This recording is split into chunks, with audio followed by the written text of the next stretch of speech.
Hello and welcome to Motorsport and Performance. I'm Teddy, and in this video I'm going to be walking you through some of the most common faults for the S550 Mustang.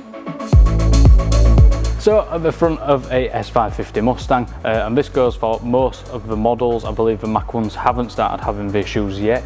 Rust on the arches here where it meets the bumper is quite a well-known thing. There's a load of pins online about how you can get fault to warranty this, because you've got to have your paint stamps and so on and so on. Same with the bonnet edges on both sides, obviously. They are susceptible to rust.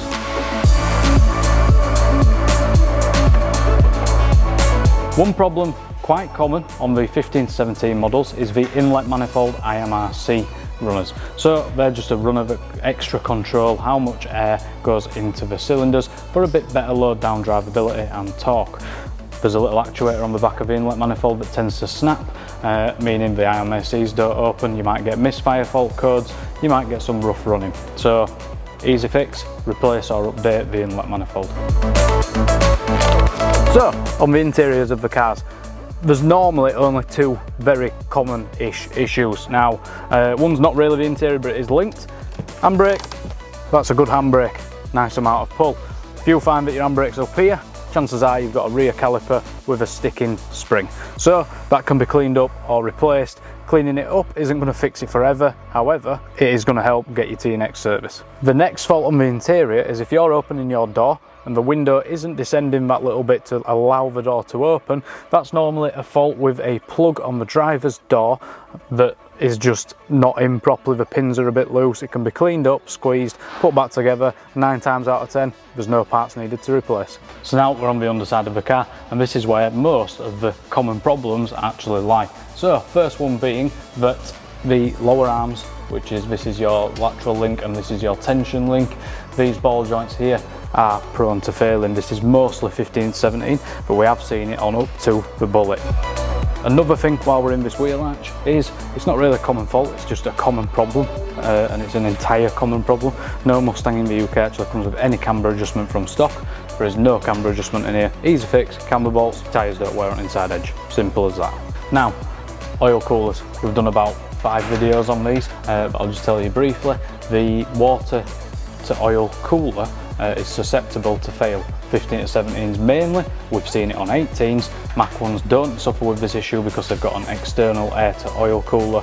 You can replace this with the standard OEM cooler, which has superseded and been redesigned so that the failure is much less likely to happen. However, again, we have seen it on the later models. Or you eliminate the risk completely and install a Nemesis air to oil cooler kit. So at the rear of the car, now I'm going to point out the wheel bearing. Obviously there's a wheel bearing on all 4 corners, any of them can fail, but it tends to be the rear wheel bearings. Why? We're not sure, because we've seen it fail plenty of times on standard cars, we've seen it fail plenty of times with cars with spacers, and with aftermarket wheels. We can't really draw a clear comparison line on why these wheel bearings are failing. It's not that common, but if you get a clicking when you're setting off or going into reverse, it's probably a rear wheel bearing. The wheel bearing seems to only fail mainly on the 15 to 17s. Again, we have seen it on the 18 plus bullet, not the Mach 1 as of yet.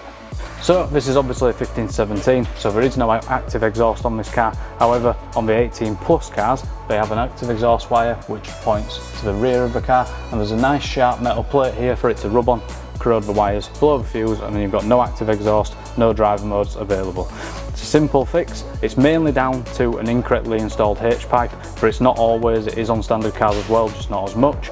Just tweaking the exhaust, replacing the wire, replacing the fuse, back on the road, never happen again. So that is all for this video. Obviously this video is going to keep updating, or we'll add a new one with new faults that arise in future. So I just want to point out that there's actually nothing wrong with this car. It's been a really good demonstration model. Colour's awesome, looks great. It's in for some nice mods, oil cooler kit and a tune. Thank you guys for watching. We'll see you in the next one.